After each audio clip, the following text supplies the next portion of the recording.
Eu vou fazer uma pergunta polêmica e eu quero escutar uma reflexão de todos os colegas da mesa sobre a pergunta. No Ocidente, historicamente, as práticas homoafetivas não foram sempre objeto de repulsa, de exclusão social. Essas práticas já tiveram um lugar dentro das sociedades adequado, trabalhado de forma muito diferente do que é trabalhada hoje. Eu sou do curso de História. Aí, assim, eu identifico um elemento histórico que foi um componente na minha conta, evidentemente, que ajudou a construir todo um preconceito contra as populações homoafetivas em todas as suas formas. E desculpe a minha ignorância, eu não vou saber expressar direitinho toda a categorização da coisa, mas que, para generalizar, que eu acho que foi um dos motores dos preconceitos contra a homoafetividade. Aí, só para ilustrar a pergunta, eu vou ler uma coisinha bem breve, bem breve, bem breve. Quando também um homem se deitar com outro homem, como com mulher, ambos fizeram abominação. Certamente morrerão. O seu sangue será sobre eles. Levítico do Antigo Testamento. E semelhantemente também os homens, deixando o uso natural da mulher, se inflamarem em sua sensualidade um para com os outros, homens com homens, cometendo torpeza e recebendo em si mesmos a recompensa que convia a seu erro.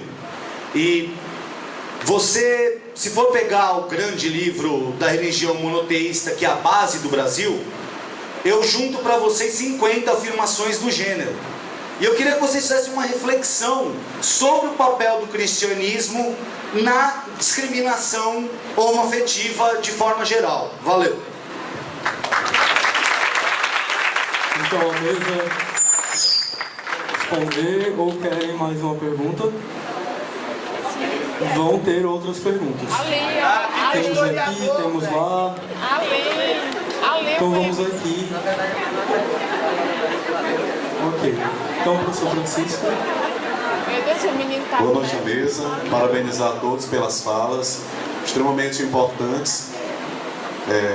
Primeiro dizer a Giovana que, na verdade, respeito extremamente a sua história de vida, a sua contribuição. Indubitavelmente, as políticas públicas, não apenas em Picos, mas no Brasil, devotam assim um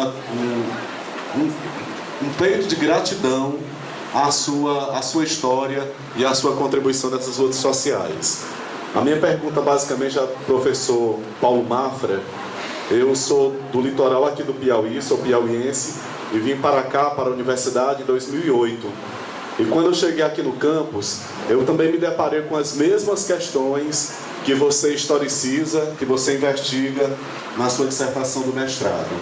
Mas assim, o que mais me assusta de fato é o requinte de crueldade.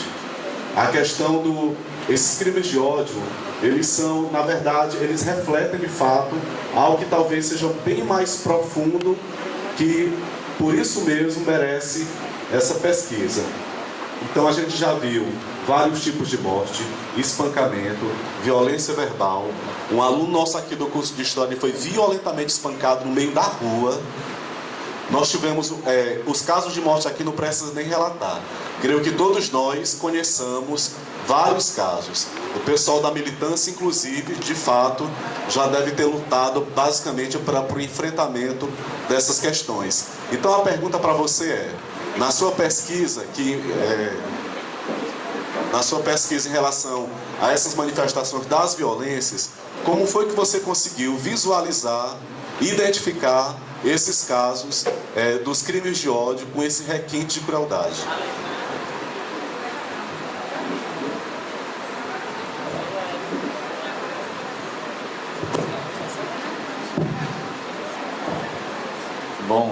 Bom, Kelly. No que diz respeito à mídia, eu não posso falar do Amor e Sexo porque eu nunca assisti, tá? Mas em geral, e na minha opinião, a mídia tem, como os outros espaços, posicionamentos muito contraditórios até, né? Porque de qual mídia nós estamos falando, né? A gente vê que a sexualidade tem estado na mídia com o objetivo de dar ibope, de vender jornal, de vender revista, o objetivo capitalista. O capitalismo se apropria da sexualidade com esse objetivo. Dificilmente vai se apropriar para o enfrentamento da violência, da homofobia, da criminalidade, não é? A apropriação mesmo é ter ibope. E por conta disso, pode ter um lado positivo, mas tem o seu lado negativo também. Muitas vezes é um trabalho de deseducação, não é? Mas tem também uma dimensão educativa, informativa. Eu acho que a gente não pode generalizar, tá? E a própria forma como as questões são postas, são apresentadas, eu acho que nós já passamos do tempo de dizer que se está na mídia já está bom, que pelo menos as pessoas estão vendo, pelo menos sabe que existe travesti, pelo menos sabe que existe homofobia. Eu acho que nós já passamos desse momento, não é? Eu acho que a mídia tem que ser mais educativa, porque a gente já não quer mais as questões de direitos sexuais, as questões da diversidade sexual postas exclusivamente para que as pessoas tomem conhecimento de que existe gays, de que existe lésbicas, travestis transexuais. Eu acho que nós estamos no momento de avançar e de ter uma mídia que seja mais educativa, mais informativa. E aí tem várias formas, aí vai depender do tipo de mídia, da proposta de que é colocada, entendeu? Eu acho que nós não podemos generalizar. Acompanhando aqui a reflexão da Bíblia, né, eu acho que o cristianismo é uma das questões chaves que não tem como a gente deixar de falar no que diz respeito às questões da homofobia. É o que hoje tem se colocado como o obstáculo maior, é o fundamentalismo, né? A gente vê aí a bancada religiosa no Congresso atuando de forma organizada e orquestrada para barrar todo e qualquer projeto de lei que vise o enfrentamento da homofobia, discriminação. E quando fala-se em homossexualidade no Congresso, aí todos eles se juntam, né? É uma bancada forte e pequena, que faz barulho não, pequena e que tem muito voto, né? Tá aí o exemplo, há 4 anos atrás a presidenta Dilma se comprometeu com a bancada religiosa e cumpriu o trato, né? E eu acho que a questão da religião é fundamental, porque é um conflito, não é? Um imenso conflito e uma contradição também. Se a gente for ler a Bíblia ao pé da letra, tem cada coisa absurda, né? E aí é uma questão histórica mesmo, é situar historicamente quem escreveu a Bíblia, em que época. Se você for observar como a mulher é tratada, como é colocada na Bíblia, são coisas absurdas, né? E aí a gente tem que contextualizar. Eu acho que a fé, talvez seja porque eu não sigo nenhuma religião, já me livrei delas há muito tempo, né? Amém. Então, eu acho que isso não implica, não tem nada a ver com você ter ou não fé. Eu tive agora em outubro, só para eu dizer que viajei também, porque a Giovana disse.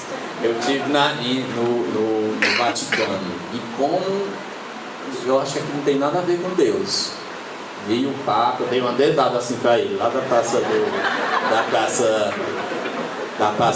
São Pedro, né? Eu acho que aquilo não tem nada a ver com Deus, não. Tem relação com muita coisa, com a fé das pessoas. Acho bonito a fé das pessoas naquilo que as pessoas acreditam, mas não vejo nenhuma relação de contradição entre a homossexualidade e Deus. Até porque Deus foi quem disse que a gente deve amar uns aos outros, né? E eu acho que é o fundamento principal. Aí o amor vai. Queria agradecer o pessoal do Piauí 24 horas aqui cobrindo o evento. E assim, como é teu nome? Maurício. Maurício, na verdade eu não gosto muito de fazer comentários sobre a Bíblia. Inclusive eu nasci em berço cristão. Meu pai é pastor jubilado da Igreja Assembleia de Deus. Quem é assembleano sabe o que é jubilado, né? Aposentado. E aí, eu não acredito na Bíblia, eu acredito em Deus. A Bíblia é muito contraditória. E se os fundamentalistas seguissem a Bíblia da forma que a Bíblia tem que ser seguida, dificilmente eles iam ter seguidores, porque a mulher não pode cortar cabelo, não pode usar batom, não pode usar brinco. A mulher, quando está menstruada, tem que dormir lá fora para não contaminar o resto da casa. Tudo está na Bíblia, que quando a mulher estiver menstruada, ela tem que ser jogada fora para não contaminar o resto da família. Que ela não pode, se ela cortar um fio do seu cabelo, é melhor que raspe para que nasça outro. Que mulheres não tomem as roupas dos homens. Não sereis vaidosas como Jezebel. Esse monte de coisa. Então a Bíblia é muito contraditória. Eu prefiro não acreditar. Acredito que ela é um best-seller assim como o Xangô de Backstreet do Jô Soares, como o Paulo Coelho maravilhoso. Então os livros de Allan Kardec. Então eu acho que a Bíblia é contraditória. Ela foi criada justamente para confundir a cabeça do povo e para levar mais dinheiro para as igrejas. Que eu vi ontem o fundamentalista que vai assumir a Comissão de Direitos Humanos da Câmara, que é uma tristeza, que isso é muito ruim para o Brasil. Ele tirando dinheiro de R$1.000. Quem dá R$1.000, a benção vai ser maior. Quem der 500 é a metade da benção. Está na internet, todo mundo vendo. Então, infelizmente, o Brasil e a nossa presidente, que é a minha presidente do meu partido, PT, ela tem tomado direções ruins. Inclusive os Estados Unidos já passou por essa situação onde o fundamentalismo dominou a nação e que foi muito difícil para eles sair dessas garras, dos tentáculos do fundamentalismo, porque eles são poderosos, eles são milionários, que o diga o Malafaia da vida, o Magno Malta, milhões, acabou de comprar um avião de 40 milhões de dólares, o Silas Malafaia, o nervosinho lá. Então, assim, eu acho que a Bíblia, ela foi instituída para enriquecer muita gente. Eu me lembro de uma historinha, Maurício, que meu pai, já como evangélico, criticando os católicos, quando ele dizia que o peixe na Sexta-feira Santa foi para enriquecer Luís XV, que era um papa, e que o irmão dele comprou muitos peixes e não conseguia vender. Aí ele foi lá e decretou que a Sexta-feira Santa era para comer peixe.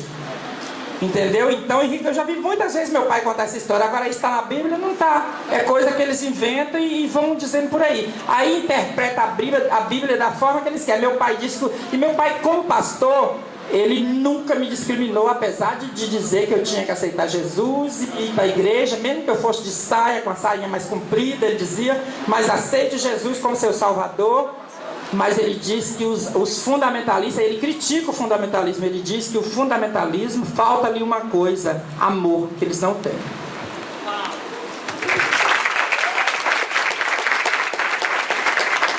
Muito bem. Quero fazer a pergunta ao professor, mas eu escutei, talvez contribua, assim, o que eu tenho estudado sobre a questão da homossexualidade.